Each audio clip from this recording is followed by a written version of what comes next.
เสนอสองเดือนคนไทยบอกว่าเสนอบอกว่าได้ตัวนึงหน่อยตัวนึงเพราะว่าเวลาอะไรอย่างไทยมัน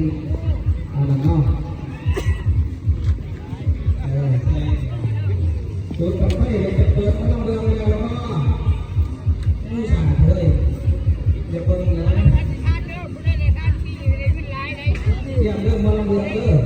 ต้องไม่แต่งขึ้นมาจะไม่ฟังเลยอันนี้พอเราตั้งตั้งมั่นกับอาจารย์ทำการบริหารเด้อเขาเป็นผู้การนำเป็นละเอียดผู้เช่าห้อยผู้อาจารย์ของในการเราเป็นผู้เช่ามันมีหมายผู้เช่าเด้อในอันเต้นของอาจารย์คนนั้นผู้เช่าด้วยนะเอาประกันคนพื้นมาเด้อสองเดือนเราใช้สองเดือนแล้วก็อยู่บ้านเขาวางของใกล้รับกันรับกันอยู่ตรงนี้ย่อ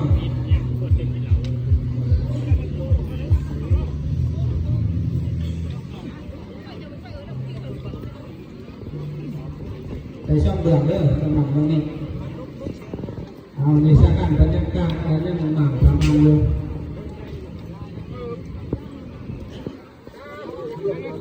ผู้ใดคนหัวอ่อนไล่แต่ต้องตื่นตรงไฟเด้อ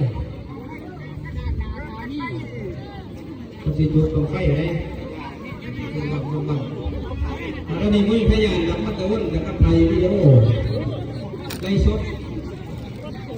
คือเห็นนี่แต่คนยังไม่ชดจนชีวิตนี้คนห้าม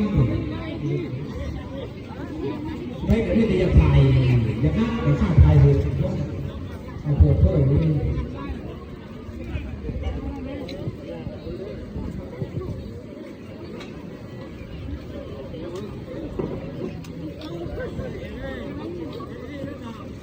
แต่พี่นายเป็น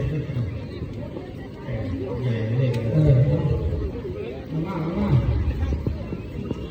พระเจ้าใหญ่พื้นอยู่พื้นเฮ็ดเถื่อก็ดีเขาหาลบเถื่อ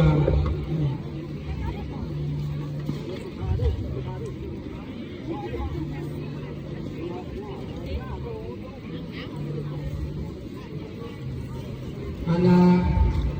เรียกว่าการตกแต่งของเขาได้ทั้งอันน่ะพอตั้งทิ้งหน้าลูกตั้งลูกแปลงลูกซุกบริสุทธิ์ใจที่เราทำไงเด้อ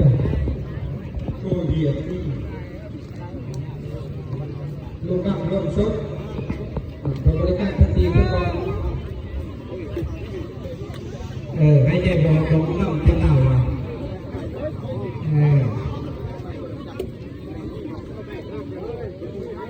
บริการลงทุนกับขอบผู้คนทุกคนที่ว่ามาการตกแต่งในสถานประชุมการอยู่ในการเรียนส่วนของเอกชนที่เราจะไปอยู่ผลไม้ไก่เสียต้นห้ามาใช้งานแต่การบริการทันทีที่บอกทางวันสำหรับงานไม่ฮับตัวเพ่กับบริการการหลบการเสียนี้เราจะได้ถูกทางถูกต้นเนาะครับนี่ผมเข้าใจทุกวันไม่ขาดตัวกันมัดมีเกิดมีแก่มีเจ็บมีตายเป็นรถธรรมดาเกิดแล้วแต่ต้องใจเกิดมาแล้วแต่ต้องใจเพราะคนคนนั้นจะเกิดได้เป็นอยู่ของคนนี้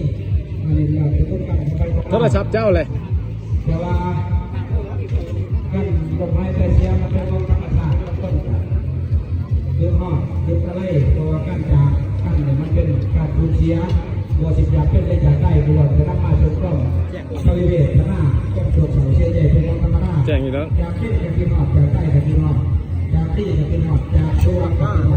จะข้ามทุกคนจะข้ามมาจากตัวต้องกระสับอันนี้ที่ทุกตัวข้ามกระสับข้ามบนของตัวใหญ่ว่าขอตัวผู้ใดท่านเราคุณอย่าย่องตามเวลาพิธีกรรมพิธีกรรมจะแตกต่างกันโทรศัพท์จะไปเอาเด้อให้สิ่งละอย่างบ้างป้าเอฟพิธีกรรมในการลงใต้ให้เชื่อมแตกต่างกันเราว่าคนลงคนอยากใต้ไปยังกับธรรมดาแต่ไอ้ข้อเขาไม่ดีกับแต่ละเผ่าแต่ละท้องถิ่นแต่ละจังหวัดดีการอะไร